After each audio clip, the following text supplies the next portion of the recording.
if you're a young artist and you've been at it 2 years, 3 years, 4 years, even 5 years, and you're not seeing the results that you'd hope to see, or things aren't really working out yet, that's why you got to go all in, man. Like, if you're all in, it's gonna happen if you stick with it. What I'm wearing here is a Dwayne Johnson apron, as you can see. Boom, baby. Oh, that's amazing. Salt Bay this on here. Oh, beautiful. Like it's look snowing. at that. Beautiful. I was frequenting this site, goodmusicallday.com, because my good friend Tim Weber was running it, and that's how I discovered Mike was on this blog. His song College Humor was on there. Let's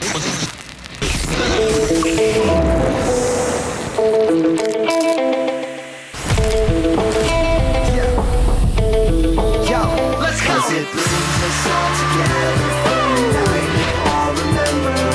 The kind of times we want to last forever. An unforgettable experience. Moments spent with all our friends, gathering around the dinner table.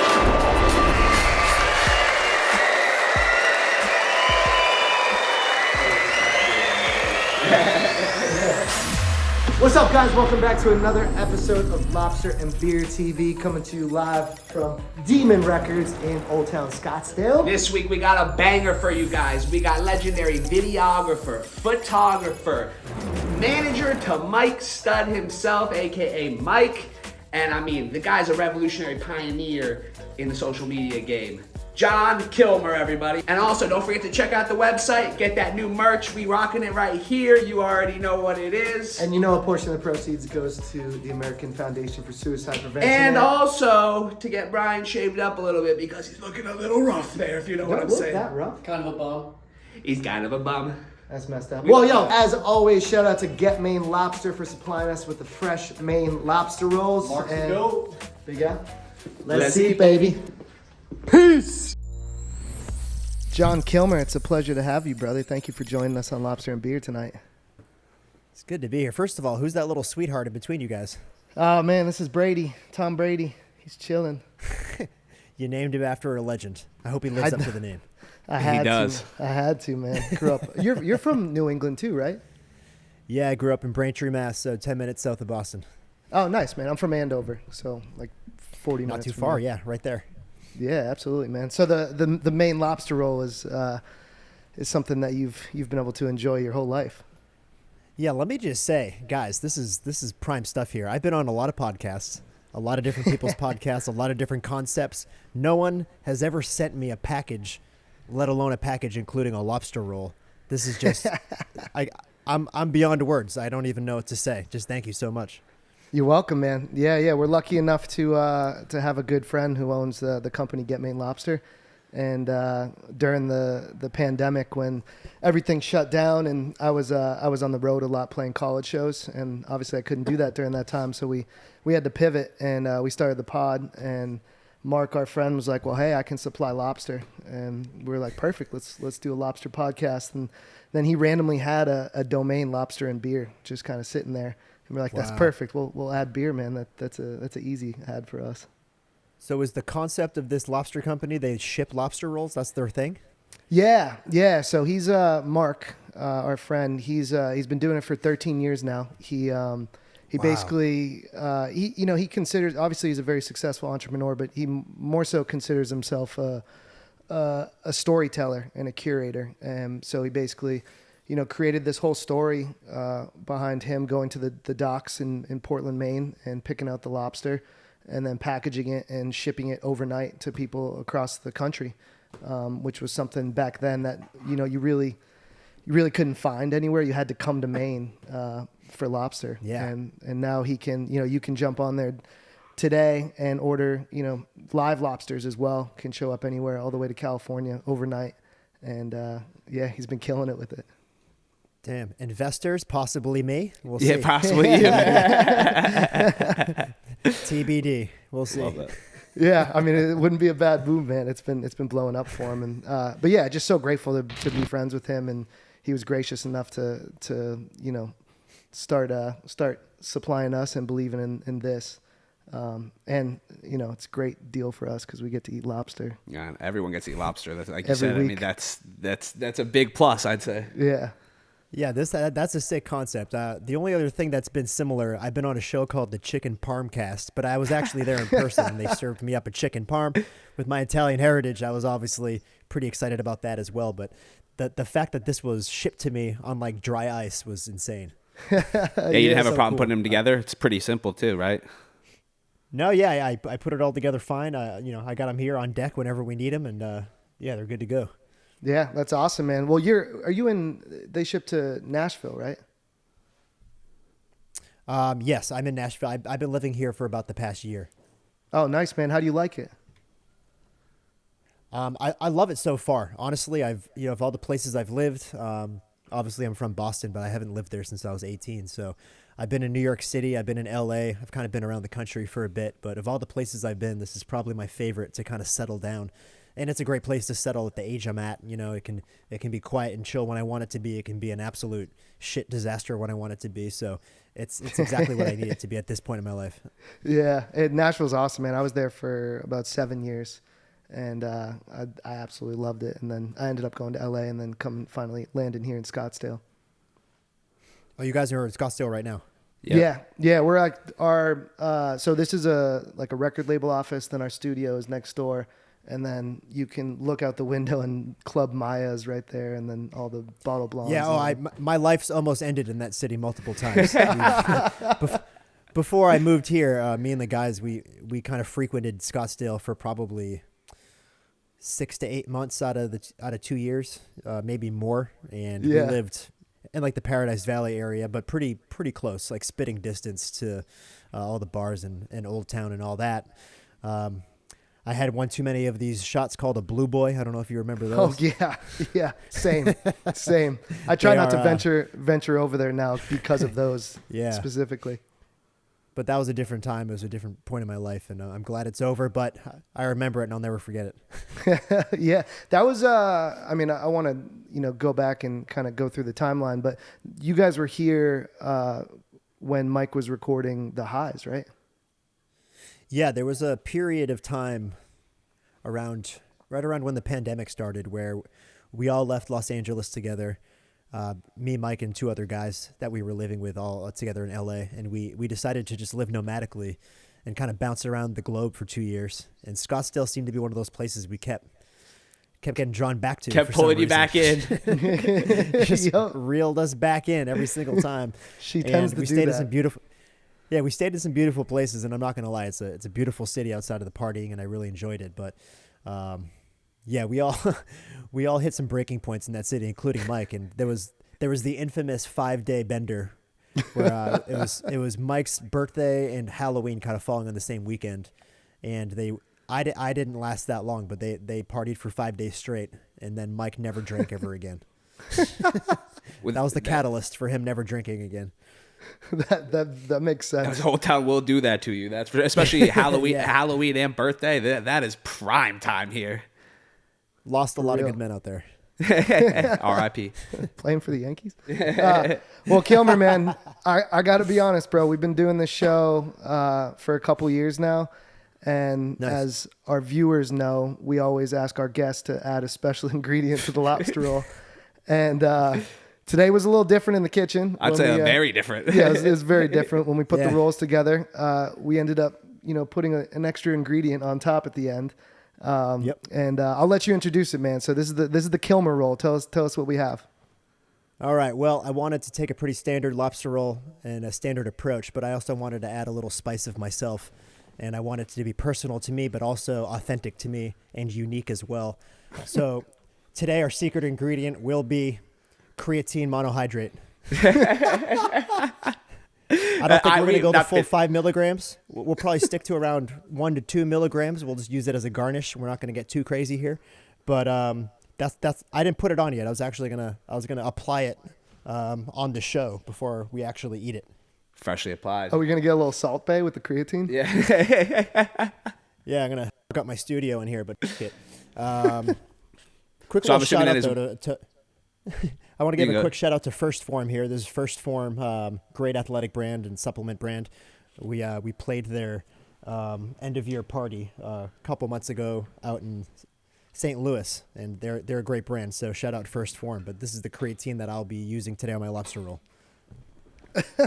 And is working out then a big part of your life? Is that something that you're passionate about? I mean, because again, this one, when he told me the special ingredient, I was like, I haven't even thought of it in this ballpark at all. So I love it. It's so unique. I'm gonna answer that question with a wardrobe change that I'm gonna put on before I eat this lobster roll. Oh, and we're you're getting gonna tell pumped. me if I'm into working out or not. Okay. Let's go. I love it. I would question if any of our like foodie followers would be upset that we're Well, if they're throwing upset, then they're clearly not jacked. So get over it. What I'm wearing here is a Dwayne Johnson apron. As you can see. Boom, baby. Oh, that's amazing. This is Dwayne Johnson apron. I'm a huge fan of The Rock. Probably his #1 fan for the last 20 years. And I can't say, I'd be lying if I said he wasn't the reason why I hit the Iron Paradise at least 3 to 5 days a week. The Iron Paradise. I mean, hey, listen, you get the double bulk here. You get that fresh protein from the lobster. Top it off with some Yeah. creatine. I mean, Dwayne might see this, and this might be his go-to pre-workout meal. I mean, it might be a lot of people's, I know. frankly. Yeah. Listen, he's tweeted me 7 times over the years, but who's counting? But we're going to do our best over here. I'm going to Kilmer, apply the you're- creatine. He's I'm going applying the to creatine. salt bathe this on here. Oh, Oh, beautiful. it's like Oh, it's look snowing. at that. Beautiful. Big Al, how much white creatine pot- did you put on ours? I mean, I may have done a little more than 5 milligrams, too, just because I also wanted to get jacked. All this white powder falling is really taking me back to Scottsdale. I had that same thought, too. All right. He's doing it. No All comment. right, should we try this? I'm a little nervous. Let's dig in. I mean, let's give it a try. This is the first. I'm with it. All right, here we go. One bite. Everyone knows rules. Here we go. Oh, yeah. Oh, no. Okay.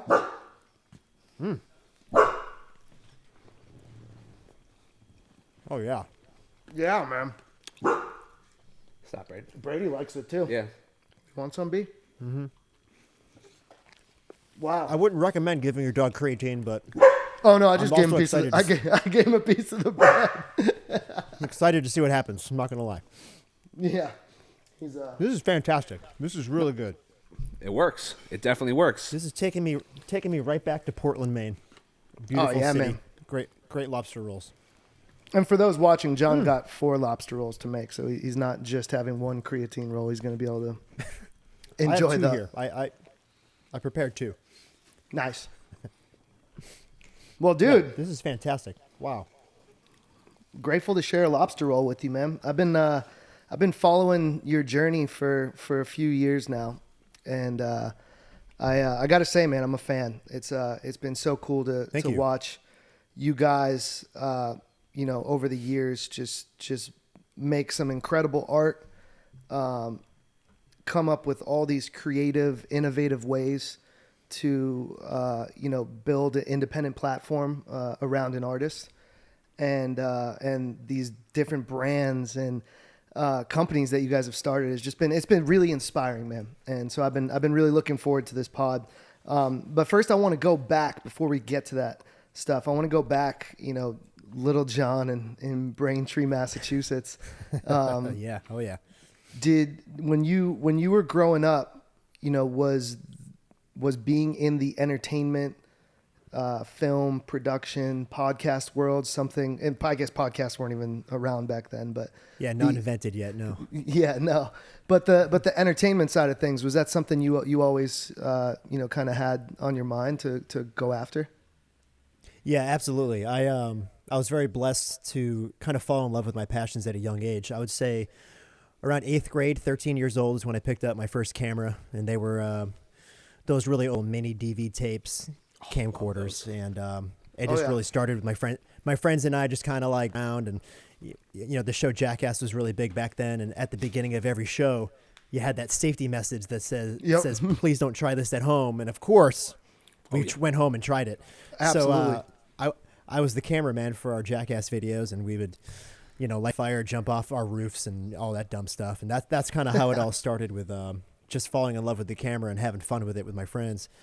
And music kind of coincided really soon after that. When I was about 14 years old, I picked up the guitar and fell in love with that. And I think starting at the age of 14 or 15, I wanted to be a rock star for for a career. And wasn't too far off. Didn't get too far off. No, man, I've seen you rip some Drops of Jupiter solos on guitar. I think we saw it here in here in Phoenix.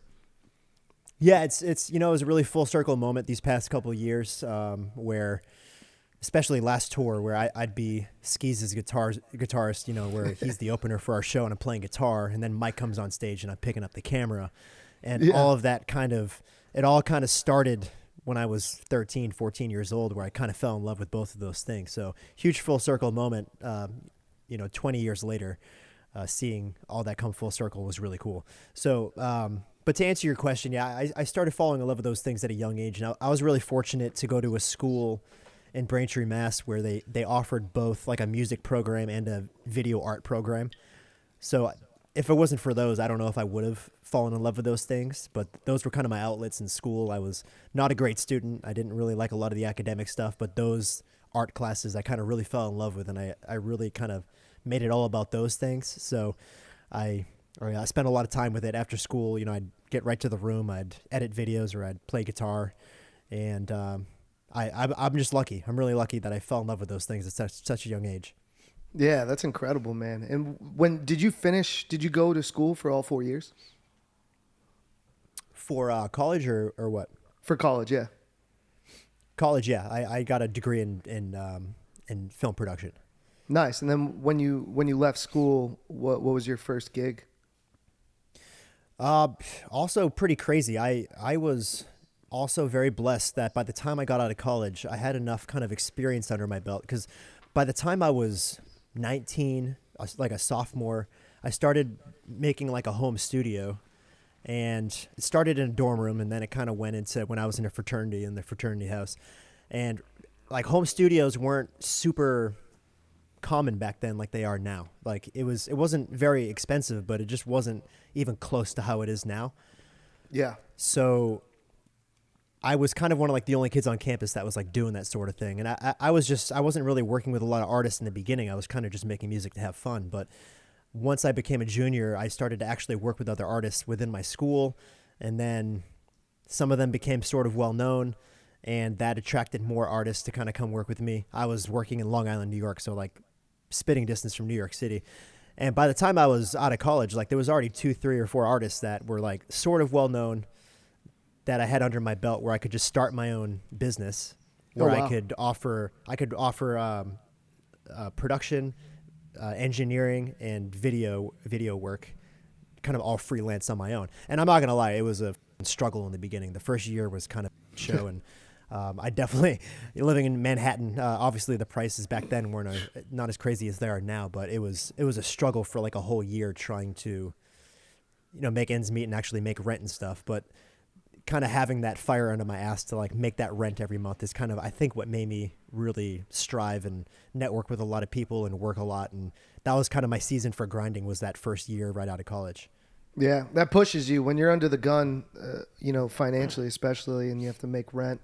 You have to put food on the table. That's one of those things. And I'm not gonna skip over this. Like I have a family and I have friends that are like beyond supportive of my dreams and everything. So it's not like if I didn't make rent, like I'd be out on the streets. You know what I mean? But I have a lot of pride, and I kind of set that goal for myself where I want to do this on my own, and I don't really want help from anyone else. And if I fail, then I fail. And that was just a huge driver for me in those early years. Who are some of those artists that you were working with that started to grow while you were working with them? First artist that I worked with, Brady, keep it down. First artist that I worked with was a rapper from Connecticut named Chris Webby, which I don't know if you've heard of. Oh before. yeah, I remember Chris Webby from back in the day. Yeah. So very wild, serendipitous story where I'm a junior in college. I'm in Sigma Alpha Epsilon fraternity. I'm in the fraternity house. I take the basement because I had an extra room, so I made it a recording studio just in hopes of making beats and around. I wasn't working with any artists at the time. Yeah. And this kid Chris Webby pledges, and he moves into the fraternity house in the room right above me, and he comes up to me one day and he goes like, are you the other rapper that's in the fraternity? And back then he was a battle rapper. So like, I think he was under the impression that he had to battle rap me to be the #1 rapper in school or something like that. But I was just like, no, man, like I just make music for fun. I don't really take it too seriously. I'm just kind of f***ing around. And it eventually turned into him recording all his music and me engineering. And he was kind of the first artist I really produced and engineered for. And at that point, he was already, this is going to sound like a really dated sentence, but he was really big on MySpace back then. And, yeah. That was it. That was kind of, that was a music discovery platform back Yep. then. You know, there was YouTube, and YouTube even wasn't. That even was booming. No, it was MySpace for sure. Yeah, That was literally number We're one. talking like 2008, 2009. Like MySpace was an outlet for music where people would discover and listen to music. So Webby became very big on MySpace, and then as websites like DatPiff got big. He started dropping mixtapes on there and got a lot of exposure there. And then YouTube got big and he got pretty big there. So Chris was the first person I ever worked with. And if it wasn't for Chris Webby, I don't even know if I'd be here today, because he was kind of the starting point. And I got very lucky that it was an artist that became relatively well known in those early years where I had enough legitimacy to start working with other people beyond that. When did you, you started playing guitar at 14. When did you actually start getting on the production side and producing? And what were some of your influences back then? Well, it's funny because like I fell into guitar and I became this, I became like obsessed with rock music, like rock culture. I wanted to be a rock star. Like I didn't listen to any other genres really. It was just all about rock. And then as I became a little more influenced by other music, like I think 50 Cent was probably my first favorite rapper. And then I went out to the West Coast to visit my friend in the Bay Area, and then I fell in love with hyphy music. Hyphy, So, yeah. so you take 50 Cent and then you take hyphy music, and those are kind of my first exposure to rap music that I like really enjoyed. And so when I produced, I was kind of using influences of stuff like guitar and piano, which is what I learned when I was younger. But then I was using kind of like the rhythmics and the beats of stuff like New York rap and hyphy music. So it was kind of all over the place, but I think it made for some pretty interesting music. And yeah, Webby was the first artist I ever produced for. We had a couple songs on the production side of things, but then beyond that, I started working with a handful of other artists like my senior year in college, and then I started producing a hell of a lot more, and that opened a ton of doors. Yeah. What DAW were you producing in? Logic through and through, still today. I'm on Logic right now. Oh, nice, man. I love it. Yeah, that's my favorite too. Mm-hmm. So after Webby, who else kind of came through that you collaborated with? So the second crazy story is I moved my senior year. I moved into like a smaller house with my fraternity. It was only me and 3 other guys. My bedroom was like relatively big, so I set up the whole studio shop in there as well. And I started working with this kid from Philly named Tayyib Ali. And Tayyib Ali, I believe, was the first artist on Visionary Music Group, which obviously Logic is known for today. Logic, yeah. But the guy who started Visionary Music Group, Chris Theroux, signed to this kid Tayyib Ali, who I was working with, and like some of those first Visionary Music Group meetings and like artist meetings were in my fraternity house in my studio. And oh wow! It almost in a way like it kind of was like birthed there, which is kind of weird. And Chris, who started Visionary, lived in Garden City, New York, which was like a town over. So there was a pretty cool music scene there in Long Island back then. There was obviously Chris later signed Logic, who I believe was from Maryland, and then John Bellion was from the Long Island as well. That's what I was gonna say. And Bellion was coming up in that Long Island scene as well. So kind of like a weird little music bubble happening there that I was very fortunate to be a part of.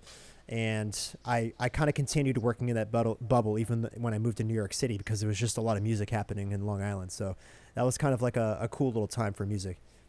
Yeah, man. So I've known you for the past 3-4 years, and that was through being a fan of Mike, formerly Mike Stud.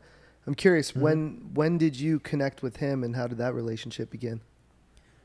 So literally soon after I started working for myself out of college, I graduated Hofstra University 2010, and I was working for myself, freelancing for that year. And I reached out to Mike in 2011, so literally like 1 year after graduating. And he had one song out called College Humor. And back then, the music blogs were really how you discovered music back then. And I was frequenting this site goodmusicallday.com because my good friend Tim Weber was running it, and that's how I discovered Mike was on this blog. His song College Humor was on there, and I was reaching out to a lot of artists at the time, trying to collaborate and get my name out there and just work with as many people as possible. So he was one of those guys where I saw the video and I was instantly like, the video was at a college, there was a lot of partying involved, the whole quote unquote frat rap movement was like starting to be a thing, and I not that I was pigeonholed into it, but I think I authentically kind of fit right into that demographic and that genre. So I kind of when you're throwing creatine on lobster rolls, man, I think you definitely fit. You fit in that. Yeah, I'm a bro through and through. I am who I am, so I keep it authentic. But anyways, I know people kind of grimace at the thought of frat rap now, but it was just something that I kind of authentically fell into, and I was kind of just a part of it, and I'm happy that I was, honestly, because it led to a lot of exciting things. But I reached out to Mike when he had 1-2 songs out, and I just sent him some beats. I told him who I was, that I worked with Webby and that dude Taib from Philly, and he had heard of all those people, and that was kind of enough for him to get on one of my tracks, and I produced his 3rd song. And he had never really shot a ton of music videos or done a lot of songs up to that point. So after we did that 3rd song together, I reached out. I said, hey, I'm in New York. I know you're in Rhode Island. Come to New York if you want to shoot a video for this song. And he did. And that's when I met him for the first time. And he was starting to kind of get a lot of initial exposure as an artist and starting to open up certain shows at different venues. So I then became his, videographer on the road and doing shows. And his come up was, it didn't like happen a lot at once, but he had like this initial blow up where he was big enough to start doing headlining shows literally like a year or 2 into making music. Wow. And they weren't big shows. They were, 300 person bars, 200 person bars, but still a year in, that's impressive. Yeah. Like a year of working with him, we were already hitting the ground running, going on these routed tours and touring the country. So I was like thrown right into it. And I was there pretty damn near the beginning of his journey as well. So it's been very beautiful that our journeys kind of all aligned from the very beginning, and we met at a very amazing time. Just kind of when we were both starting out. And at that time though, you were going full speed ahead with the production, music production and video stuff with other people. Was it hard for you to put the music?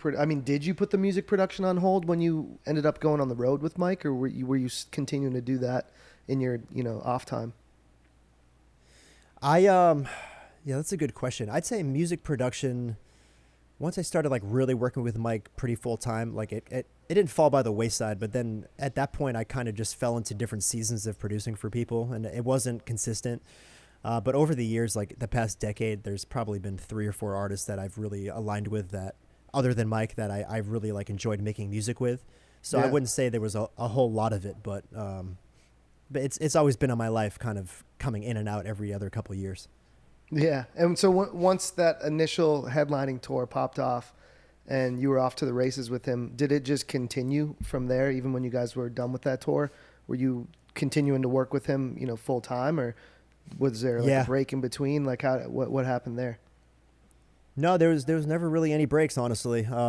Starting from like mid 2011, that first like year or 2, we were touring, but I was still working with other artists quite a bit. I was kind of like very popular in like the low budget music video world. So I was getting flown out all over the country to do like not a huge budget shoot, like $500, $1,000, like really like small videos, but I was getting flown all over the country just because I was Mike's guy, I was Webby's guy. So I was kind of like side by side with Mac Miller's videographer Rex Arrow, who was also kind of in the same scene, shooting everyone's videos. I was kind of like, I'm giving all the roses to Rex Arrow because I, like, no joke, would just copy his style like 100% because I was a huge fan of Mac Miller's videos, and I was just kind of doing the same thing that he was doing. So, but back then, like in that bubble, he and I were kind of making most of the music videos. So 2011, 2012, 2013, like pretty busy working with a lot of artists. But then once Mike really started to take off, which was probably around 2014, he started to start selling out big venues, like 1,500 people or more, rooms around the country. That's when it became like pretty full time working with him. And were you still living in New York at that time? Yeah, I was. For those first couple of years, Mike was living in Rhode Island. I was living in New York City, and he would always take the Amtrak train down, and Classic. he would come down for a weekend or every now and again. And then there was one point him and his buddy Blue were renting out this like little tiny apartment a few blocks away from me, and he would be there for months at a time, and we'd work, but it was nothing really permanent for him. And then right around 2015 is when we kind of all decided, let's live together, let's move to Los Angeles and like do that whole thing. So 2015 is when we all started living together, and we kind of made the plunge into the LA lifestyle. When that happened, were you guys like, was there a good amount of money coming in that you ended up in like, the hills, or was it still like kind of cutting the nose, the grindstone, struggling? No, there was, I wasn't too deep into Mike's accounting, but I think he was doing well enough where, we were in West Hollywood. We were living in like a very nice condo. There's 4 of us, and it was by no means roughing it at all. We were there for 2 years, and it was amazing. And we were at a very fortunate part of our career there where, we weren't really stressing about money or anything like that. And we were just getting exposed to a whole different type of lifestyle from, moving from New York to LA. It's like night and day. So that was a challenge within itself of kind of staying true to ourselves amongst all that bullshit. But it was, that was kind of when we all like put all our eggs into that basket and just lived together and fully immersed into like doing this thing for real. Yeah. Just so you know, John, our third chair, we call him Third Chair Chase. It's the one thing he comes in third place in his whole life. And we like to put him in his place because of that. He just joined us. He was a little late today, but you can't see him on the camera, but he's sitting over there in the corner. What's good, brother? My apologies. My apologies. I was late. I had a meeting run a little too late than expected. So we all had creatine, so catch up. No, I just brought a bag with me too. I know. The most Scottsdale thing ever said. It's like a bag of blow. I was like, dude, if I get pulled over right now, we're gonna be demonetized now. We ended up getting another hookup on it. So. Oh yeah, for sure. Just went over to Cake really quick. Yeah. now it's a party. Yeah. Right. Oh, yeah, man. So when you guys moved to LA, do you guys really see things like start to really take off and just start making like huge moves with like festivals and things like that? There was never like one moment where we like blew up. It was always a gradual climb. And it's kind of crazy because like things didn't really start to plateau or slow down until probably 2017 maybe, when like Mike was starting to think about doing the whole name change and going from Mike Stud to Mike. And yeah, for sure. We didn't tour for a while, but up until 2017, like it was just a steady climb, and the venues kept getting bigger. And 2016 we had a reality TV show, which was completely insane all by itself, where a camera crew followed us around for a 6-week tour around the country. And wow. I think you can still watch it on Amazon. It's definitely a good watch. And yeah, that's awesome. Yeah, no, it was, so there was never really one moment, but LA definitely opened a lot of doors where we just, we wouldn't be able to get certain opportunities back on the East Coast because LA is just LA, How did that come about, them wanting to do a reality show with you guys? Well, we were one of the first artists or first music groups or whatever to start doing like tour vlogs pretty consistently on YouTube. And this is like, we were kind of vlogging before vlogging was a thing. And the only other big like tour vlog back then was Wiz Khalifa's, who obviously was like mega popular back then, right around like 2012, 2013, 2014. Wiz was huge back then. But I'd say besides his, like I think we had one of the bigger tour vlogs, and we kind of made it like this fun gimmicky little thing where it was kind of filmed like The Office almost, where we were like doing these like deadpan interviews, kind of cross-cutted with all like the wildness of stuff that would happen on tour. And I'll come out and say it, like we probably partied harder than any musician back then, like by a long shot. Like literally, like I will go on record and say, like, show me any other artist, like we partied probably twice as hard. And I was fortunate enough to be there to capture it all. Like I was the videographer, so I documented it all. And we made this like really funny, deadpan, sarcastic web series called Touring's Boring, where we would show like the craziness but have these deadpan interviews like The Office.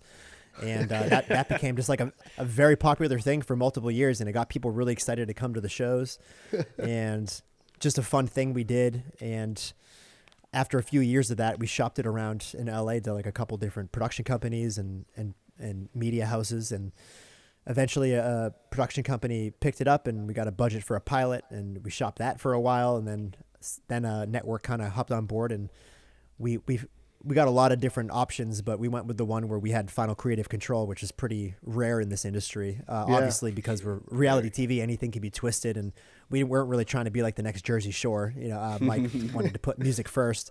So we went with the smaller network, and I think the show came out really great. I look back at it now and cringe because we were just completely different people back then, but at least it was like authentic and true, and there was nothing fake about it. And it was some of the most fun I've ever had, because I not only was a creator of the show, but I was a star of the show, and I was filming the show all at the same time, which I don't know if it's ever been done before. So I was on cloud nine. I was having the best time ever. When were those vlogs? Just was that like kind of your thing? Was you always wanted it before that, when you guys got into it, that you always kept camera rolling for almost everything you guys did? Well, yeah, but I mean, I was just as wasted as everyone else. So you're getting, like, you're seeing a true, authentic lens out of like a drunk eyes. It's POV right there. Yeah, like literally POV, like guy on, like literally on the stage in the parties, like literally fly on the wall, capturing everything. And it was a very authentic lens because I was just as drunk as everyone else. So you can imagine the type of stuff I was filming. And yeah, dude, it was it was very entertaining. Obviously, I'm grateful that we did it at the time we did, because there was not a lot of social media back then, and things couldn't really be taken out of context back then. It was just, things were kind of taken at face value, whereas today, God forbid, if that stuff was online and we were doing it today, it would be bad. Like, it would just be completely twisted out of proportion. Oh, for sure. Yeah. How big was the crew that you guys were with at that time? Because you've been independent, or Mike's been independent, and your whole squad's been independent since the jump, right? And no, so the key players, the actual core people, they've more or less remained the same since the very beginning. Like, there hasn't been a lot of additions in the past 10 years. There's Mike, there's his touring DJ, who's also our tour manager, DJ Fader, who kind of does all the touring stuff. I've always been there as like the visual guy, and then I kind of, once the podcasting got popular, I started doing that, and then once Only Steve's and our subscription stuff got popular, I started doing that. And then Mike has an assistant, Versace, who lives with him as well, who's been around for a really long time and has been kind of Mike's day-to-day guy. And then we've had our buddy Blue, who's been Mike's best friend and neighbor since he was 5 years old, who's been along with us since literally day one as well. So really, really small, tight-knit crew that's just been kind of doing, a lot of the essential roles in-house since the start. Was that always the goal when you guys, right when you connected with Mike and then started, gaining a little bit of steam and getting more and more popular, was the goal always to stay independent? And that was something that I'm assuming you guys prided yourselves on? Yeah, back then I don't think we put a ton of thought into it, because we were just too wrapped up in the good time. Honestly, we weren't very present people. But I mean, Mike got approached by labels. I'm sure I wasn't involved in those conversations, but I mean, there got to a point where he was selling out, 500,000 person rooms all over the country, and obviously labels are going to come knocking and start asking, if he wants to sign a deal. But if you're in the music industry, like a lot of those label deals, they're not very enticing. And if you're already doing well independently, there's not really a whole lot of a reason to sign a record deal, because you can do it by yourself, and you could keep the lion's share of your royalties and your masters and your touring and everything. So it just never really made sense financially for him to do it. But then also from a creative standpoint, I mean, I think he realized this a little later, that it also doesn't make sense to sign for him, because he doesn't have deadlines for himself. He does things at his own pace. He can wait 2 or 3 years to put out an album, or he could wait 2 or 3 years to tour if he wants to, and things will be just as successful. Whereas if you're on a label, like, you're on pretty different deadlines, you put things out kind of based on their schedule and tour based on their schedule. So that wouldn't really work for him either. So it has never really made sense. I mean, I think, though, you were also a big part of that, though, with your abilities, and it seems like you've been ahead of the curve with technology and trends and things like that, as far as, you know, what we are now with social media and, like you said, vlogs and those types of things. And that's, I feel like, a key to being able to maintain independence. Yeah. Yeah, you guys like had every component Yeah, I mean, that you would was- need as a label. That was the role I fulfilled in those early days, where I was kind of just cranking out media like nonstop. Like there was a time where for a couple of years he was doing these things called Sunday Stud Days, where he would just do remixes every week, and we make these remix videos and put one out every week, and we stuck to it for like a year or two. And some of those remixes kind of went on to give him a lot of steam and a lot of notoriety. So, and when you're just starting out, like having someone that can be there and just crank out media once a week, tour vlogs once a week, you know, all music videos all the time, engineer vocals, produce songs when I have to, like that's pretty rare to have someone like that. So like that's kind of the role I fulfilled back then. Swiss Army knife. And yeah, like when you have someone like that, you don't, you know, you're not dependent on a label, you're not dependent on a lot of other people. So that's where the chemistry kind of really aligned for us. Who was running the ship? Like, because I mean, I know you said like you guys are partying a lot. You weren't necessarily like living in the moment, but I mean, to execute the way you guys did, it takes a lot of business acumen. And was there someone who kind of headed, like, was there weekly meetings for creative, or were you guys just Just letting it ride. Sorry, you said weekly meetings and I just lost it. I had this old joke back in the day. This is awful, but I'm going to share anyways. When I was kind of more of a boy back in the day, when I would like hang out with girls and stuff, I'd have like this thing where if I wanted the girl to like leave my hotel room, I'd tell her I had a team meeting, so she had to go. I had to meet the guys for a team meeting. So then the girl would leave, and there was no team meeting. I just wanted her to leave, obviously. And to this day, I still don't think we've had a team meeting. That's awesome. So you guys lived are together. really... Well, I was going to say, we've lived together for so long. There was a 7-year period where we lived together, and our team meetings were literally like us stoned in the kitchen in our underwear, eating potato chips, just like sifting through ideas, you know, like spur of the moment, like, oh, what about this? Or like, oh yeah, that'd be sick. There was never like, all right, like 7 a.m. tomorrow, like we're going to meet down in the living room and have a team meeting about content. Like we've never done that. Ever, Yeah, which is I love that. Yeah. It makes it more authentic what too, makes and it like work. organic. Well, you can't force creativity. Yeah, You know, exactly. it's like song, like Nashville when I lived there, you know, songwriting. It's like you have these scheduled songwriting sessions, and it's kind of hard to sit there, you know, with people, sometimes people you've never even met before, and you get in the room and it's like, okay, let's sit and write a song together, but you're not going to really write something that's true, like Yeah, expression of self, because exactly. you can't even get to, it's hard, at least for most people, to get to that level of connection with people when they first meet them. And it makes sense that you guys kind of just living together, I think. And that's what makes, you know, the most sense to me when you're doing it independent and you have your team, and what you guys have, you know, pioneered in so many ways is having everyone be together. And that's where, you know, it's almost like a what's it called in Like a brotherhood. yeah, well, like The ultimate- an incubator. Yeah, It's like an the ultimate incubator. brainstorming incubator. In San Fran, yeah. And it's it really is like it sets a precedent of like how you can do it independently. It's super impressive. I'm curious, man. Like how did Only Steve's come about? Because again, that was another revolutionary thing. Yeah. Yeah, I believe Mike says it was a shower idea. That's where he gets all his ideas, is in the shower. The guy takes, you know, 45-minute long showers. What he does in there, I have no idea. But he claims he's coming up with ideas in there, and he'll say that it was a shower idea. I remember it was kind of like through a friend of a friend. There was this company that reached out to us, or our friend linked us with the company who was kind of doing the subscription model thing. And it wasn't Patreon. It was like a third-party company who we've since parted ways with, and it wasn't very amicable. So I'm not going to mention their name, but we were on that. So like once we got introduced to them, we kind of sparked the idea of, well, what if we did like this kind of subscription model for Mike's music and our podcast, because our podcast was pretty big at the time as well, and no musician was doing it. I don't know any musician that was doing a subscription platform, and you know, back then in 2020 or whatever, 2021. So we kind of just hit the ground running and tried it out, and it was a very slow build because the industry was like not warmed up to that idea at all. Even the independent industry, like in the fans, they weren't really warmed up to it. So it was a slow build, and But over the course of 2 years, we built it into this, monstrosity of a business, and it's a huge outlet for Mike now and a huge revenue stream. So it's been really cool to see and watch that develop over the years. Yeah, it's pretty incredible, man, to watch from a distance. And you guys have like given away a bunch of money too to fans, correct?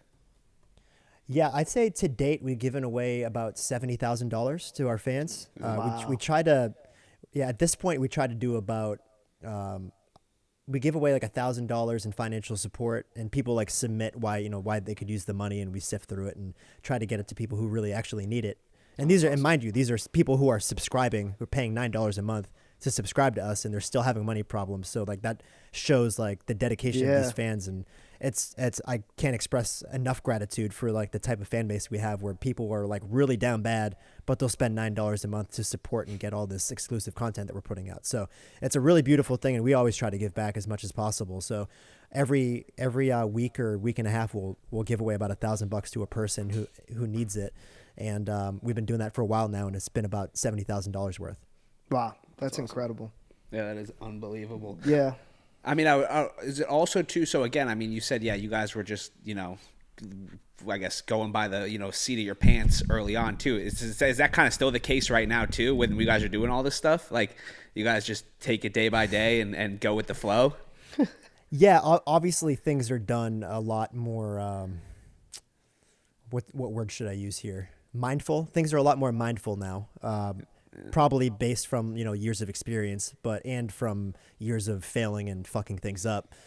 Things are done a lot more mindfully now. But Mike's the kind of guy where there's no real rhyme or reason to how he does things. He's very fluid with the way he thinks and operates. So some days there might be a day or two where I don't even hear from him. We don't even speak, and he's probably busy in the studio, and he's just completely putting everything he has into just studio and working on music. But then there'll be some days where I'll get 12 texts in a row at like 11 p.m. on a Tuesday, and there'll be about 7 different things that we need to do, and ideas that he has.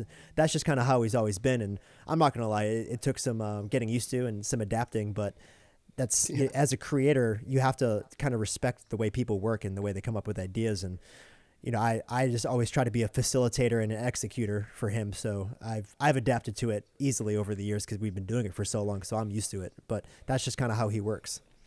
Yeah, and you guys, so you're running Only Steve's. You're still doing the podcast. Actually, you're filming. We have to jump off in a few, right? Because you're doing a pod tonight with Mike. In about 10 minutes, if that's cool. Yeah, no problem, man. Yeah, you're doing the pod. You're doing Only Steve's.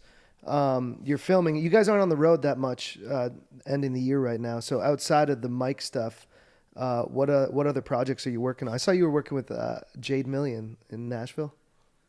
Yep. Yeah. I started doing a little video work with Jade. She's a great artist. I actually linked with her through this other venture that Mike and I are kind of in on right now, which is a beautiful thing where we obviously did the Only Steve's thing on another platform, which I mentioned earlier.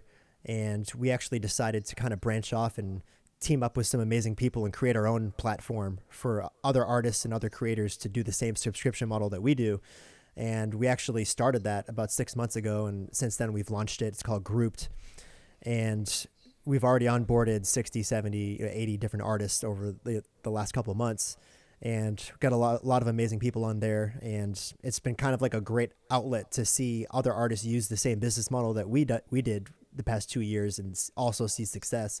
So that's another awesome project that we're working on. And there's a lot of amazing people involved in that project as well. So that's been taking up a lot of time as well, but I'm really happy to do that type of work because it's helping a lot of artists. Yeah, it's incredible how much you guys do for the community and give back. It's very amicable. Very.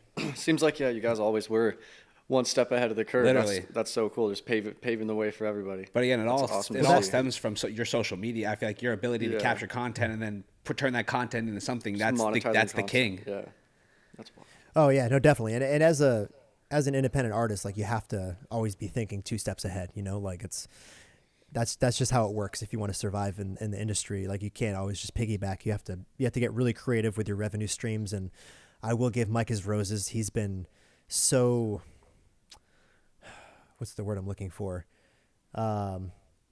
He's just been so driven and like so ambitious to always try new things and to like not just try new things, but go all in on new things. And he's been really good at that. And I mean, you look at things like the podcast and like Only Steve's, like he just came up with the idea. We went all in and they worked out, you know? And if he second guessed himself, it probably would have never worked out, but he's just, when he thinks of something and he decides to do it, he just does it. So kudos to him for that. That's awesome. Sweet. Yeah. So going into 2024, is there anything huge you're looking forward to? Yeah, I mean, Mike's been working on his last album for the past 2 years, called The Lows. It's going to probably be about 30 records, so it's a pretty deep album. Can't wait for that one. And we're going to dive back into touring again, which I'm excited. I don't think we're going to do routed tours like we used to because we're old now, and we just don't want to do it anymore with the tour buses. So I think we're going to do like the whole country thing where like you go out for like a weekend and do a show or two in a different city. We're open to the idea of doing live podcast shows, which I'm super excited about. I've always kind of been a sucker for, you know, the stage and theatrics and stuff like that. So the thought of doing YNK podcast in front of a crowd just gets me pretty excited. So I'm excited at the idea of that. And off the top of my head, you know, obviously the company group we're going to continue to build, and there's a lot of exciting things for the future of that company as well. Yeah, I got a feeling that you guys are going to come up with something crazy for live podcasts too. That's going to probably change the game again too, or your combination of music and shows and podcasts. So I'm absolutely looking forward to seeing that. Yeah. Yeah, we'll see what we come up with. We'll see. Well, man, to close it out, you were just talking about, the things you've learned throughout the years and how you guys have made so many mistakes, and you iterate and you continue to build. And for the young kids that watch this, that, you know, look up to you guys, because you literally are pioneers in the independent music game in so many ways, what would your advice be to, 16, 17-year-old artists coming up right now in the game to make their own way?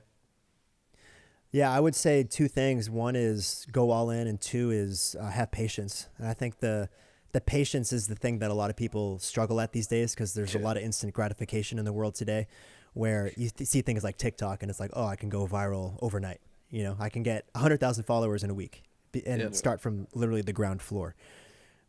So I think that's kind of polluted a lot of young artists' minds when you think of actually becoming a real artist with real fans. That type of thing doesn't happen overnight. And there are some exceptions where some artists will have a song blow up, you know, in their early years, but it doesn't necessarily mean they'll have a huge grassroots fan base overnight. They'll just have a really big song. And I've seen that plenty of times in the past couple of years. So I would say patience is key. And a great example, you know, it just happened at the CMA Awards. Jelly Roll won Best New Artist. And he had this beautiful quote in his speech where he said, you know, there's something poetic about being a 39-year-old and winning Best New Artist.